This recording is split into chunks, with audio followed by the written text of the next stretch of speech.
Nampala wa gavumenti mu Paalamenti Ruth Nankabirwa avumiridde ekikolwa ky'abannamawulire okulebulanga abantu abatali bamu okuli abakungu mu gavumenti n'ababaka ba Paalamenti ekireetedde abantu okubuusabuusa emirimu gyabwe gye bakola. Bino Nankabirwa akiikiridde minisita w'ebyamawulire Frank Tumwebaze abyogeredde mu lukiiko mwazisinkanidde abakulira emikutu gy'amawulire egy'enjawulo olutudde ku Hotel Africana wano mu Kampala. Bwe tuba tubuulira abantu tufube nnyo okulaba nti eggwanga lyaffe erinnya ly'eggwanga lyaffe Uganda ate tulityoboola kubanga ffenna tuli bannayuganda ab'amawulire n'abali mu gavumenti abakulembeze n'abali mu bizinensi ffenna omulamwa guli nti tulina okuteeka nnyaffe Uganda nga nnamba emu.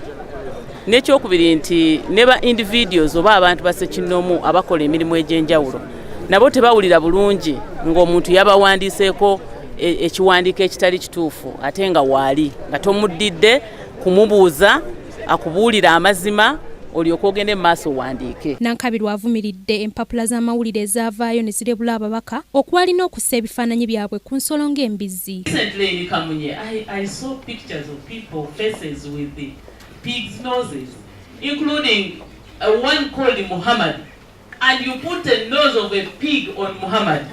Astaghfirullah. I mean, I got hurt. Nankabirwa asabye emikutu gy'amawulire okudda ku nnono mu nkola yaabwe y'emirimu lwe banaasobola okuzimba eggwanga. Ye Ssenkulu wa Uganda Communications Commission Godfrey Mutabazi akkaatiriza ng'emikutu gy'amawulire bwe girina okufulumya ebintu bya bannansi ebitundu 7 ku buli 100 n'okussa ensimbi mu kunoonyereza. Kwegamba waliwo minimum broadcasting standards. Bw'obanga okola local content olina okukola ebya bulijjo nga bye tulaba bulijjo tolina kuleeta bino ebinyiiza abantu kwegamba ebitali viewable by children. Tulina kukola ebintu ebirungi, olina kukola editing, olina kukola oleeta ebintu ebirungi bwe biri kati baleeta firimu nga NTV ndaba firimu zikolerwa wano teziri offensive ne television ya munjirabyo nayo terina bintu ebibi kwegamba naye twagala amawulire gano agawano. Mu lukuŋŋaana lwe lumu Mutabazi ategeezezza nga bwe balina enteekateeka ey'okujja emikutu gya laadiyo ku analogu okudda ku digito nga ssettendekero w'amakerere n'amatendekero amalala aga waggulu ge gaweereddwa eddimu ery'okunoonyereza ku pulojekiti eno. Mu kyo bannayuganda abakubaako ensimbi ze basasula okuwuliriza emikutu gya laadiyo singa zinaaba zizziddwa ku digito. Ssentebe w'ekibiina omwegattira bannannyini mikutu gy'amawulire Kin Kalisa asabye bannamawulire okusigalanga ku mazima mu nnyanja yaabwe ey'amawulire. Gaffe abannaabu twagala bannamawulire baffe babeere beesimbu kinayegeddeko nti babeere ethical.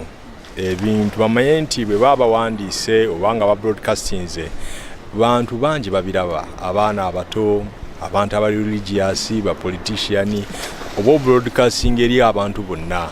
So entegera yaabwe njawufu tubajja kwawula kiki kyowandiise n'eki kyotegeeza. So tubeere balambukufu, tubeere beesimbu, tubeere ethical. Abasabye obutabikkirizanga nsonga nkyamu wabula okuzirambikanga mu butuufu bwazo. Ku lwa Kingdom TV, Madrid Nabukeera, amalindirire.